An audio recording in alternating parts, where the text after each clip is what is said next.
Ciao a tutti ragazzi e benvenuti nella seconda puntata di Accademia Ranked. Oggi parleremo di postazione nella mappa Embassy. Iniziamo!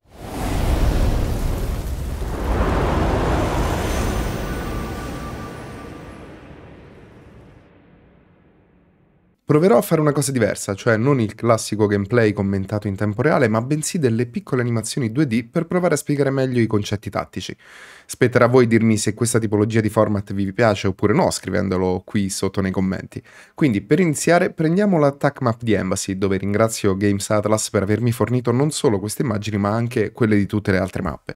Per prima cosa, vediamo dove sono posizionati i vari punti della postazione e questa immagine dovete ben fotografarla in testa perché è super importante per le rotazioni, ma lo vedremo in dettaglio più avanti nel video. Ora, il primo tip che posso darvi è che dovete scegliere prima ancora che starti il game quale sarà il vostro ruolo. I macro ruoli fondamentali sono due, l'OBJ e lo Slayer. L'OBJ è tendenzialmente colui che sta sul punto il 90% delle volte completamente da solo, quindi colui che finirà la partita con poche kill, 10 o 15, ma con over 3 minuti sulla postazione. Lo Slayer invece, anzi gli Slayer, sono i restanti tre e il loro ruolo è quello di dare copertura all'OBJ posizionandosi in punti strategici e sostituendo l'OBJ all'occorrenza. Infatti loro saranno quei player che finiscono con 10 o 20 secondi sulla postazione ma con 25-30 kill o più. Detto questo, quindi se siete in team con amici vi basterà organizzarvi prima, se siete invece dei player che giocate in solo dovete tempestivamente comunicarlo via chat vocale già dai primi 30 secondi dove si attende lo start del game. Ovviamente ci saranno sempre quelle partite dove incontrerete persone che non usano la chat vocale, quindi lì vi basterà adeguarvi in base a quello che faranno i vostri compagni. Come dicevo, lo Slayer non deve solo killare ma deve sostituire anche l'OBJ. Nel caso in cui i nemici riescono a rompere le difese ed arrivare sul punto, sarà proprio lui a mantenere il punto attivo per il team aspettando il respawn e quindi il ritorno dell'OBJ sul punto. Il secondo tip è il posizionamento da avere per coprire tutti gli angoli. Come esempio ipotizziamo che stiamo governando la P2, cioè la seconda postazione in linea di successione. Bene, molto spesso mi capita di vedere player che vanno deep verso il loro spawn, oppure due player che guardano la stessa zona. Non c'è niente di più sbagliato. Una corretta posizione di team è ad esempio questa, ma perché? Beh, semplicemente perché qui entra in gioco lo spawn manipulation. In pratica, in base alla vostra posizione, il gioco farà spawnare i nemici dal versante opposto della mappa. Ergo, se voi siete qui, andandoli a prendere allo spawn non state facendo altro che farli spawnare qui, quindi molto più vicini alla postazione e quindi con una probabilità maggiore di perdere quel punto, dato che non fate in tempo a ricaricare l'arma tra una kill e l'altra che loro già sono lì. Dunque, facciamo un passo indietro. Posizionandoci in questa maniera, cosa accade? Che i nemici spawneranno qui. Ergo, potranno arrivare dal vostro spawn iniziale, da mid o dal loro spawn iniziale. Quindi, come potete già osservare, in questa posizione di team state già coprendo ogni direzione. Per questo è estremamente importante guardare la minimappa in alto a sinistra e osservare in che direzione stanno puntando i vostri compagni in modo tale da coprire un lato che in quel momento è scoperto. Il terzo tip è tutto incentrato sulle rotazioni early. Proprio per questo ad inizio video vi ho detto di memorizzare questa immagine perché sapere a memoria dove si trovano le prossime postazioni è letteralmente tutto.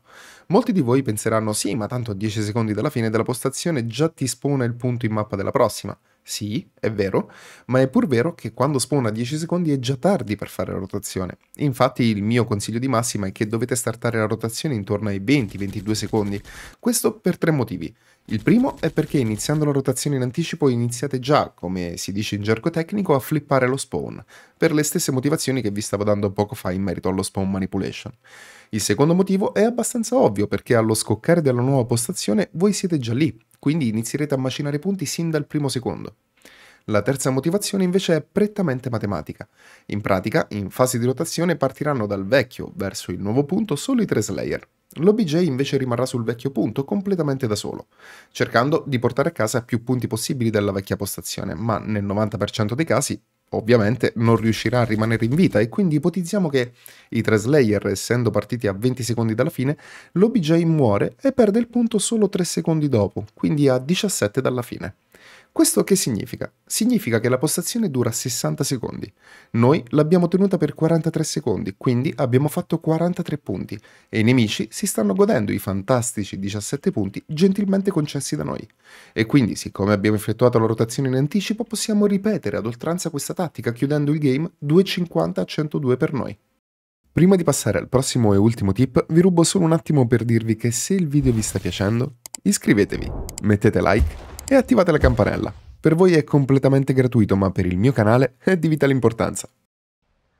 Il quarto e ultimo tip è l'usare il microfono. Penso che la cosa che mi fa incazzare di più è quando entro in partita e la gente non usa il microfono. Nel 2023 questa cosa, lasciatemelo dire, è letteralmente inaccettabile. Ora suddividerò questa sezione in due parti. La prima rivolta a chi il microfono lo usa, quindi già fa determinate call ma non conosce i nomi dei vari posti in giro per la mappa e quindi non è efficiente nel farlo. La seconda parte invece sarà rivolta a chi ancora non lo usa e quindi, come a causa di questo, inevitabilmente si avrà una percentuale win rate più bassa. Tutta questa zona si chiama back P2 o back P4 a seconda del lato. Questa è P4 ovviamente. Questa è P2. Tutta questa zona si chiama parking. Questo blocco scuro si chiama green Xbox a causa della X disegnata. Per gli stessi motivi questo è il red Xbox. Tutta questa fascia è mid. P1. Questa è P5. Tutta questa zona da sotto a sopra è orange. P3. Questo è top bridge. Tutta questa fascia è back alley. Qui siamo su tennis courts. Top office. Questa piccola stanza si chiama secret. Qui avete due opzioni, top windows oppure top paper. E infine abbiamo bathroom. Passiamo ora alla seconda parte, cioè quella riferita a chi non usa ancora il microfono e che relazione c'è tra loro e il win rate, a differenza di chi lo usa. Facciamo un esempio semplicissimo. Un nostro teammate, rigorosamente senza microfono, si trova su top bridge e vede passare sotto di lui un nemico che va da orange verso P5. E ovviamente lui misserà questa goal. Subito dopo arrivo io da back alley, che sono l'OBJ, e mi fiondo sul punto di P1. Inevitabilmente, non avendo l'informazione del nemico in prossimità di P5, verrò ucciso dal medesimo. E questo cosa significa? Beh, significa che siamo rimasti 3 vs 4 e quindi in inferiorità numerica a causa di una call mancata.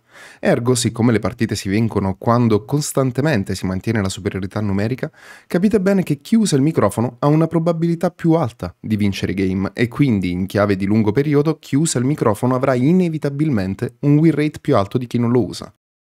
E con questo siamo giunti alla fine. Spero che il video vi sia piaciuto, a me non resta altro che salutarvi. Alla prossima puntata. Ciao ciao ciao ciao ciao ciao!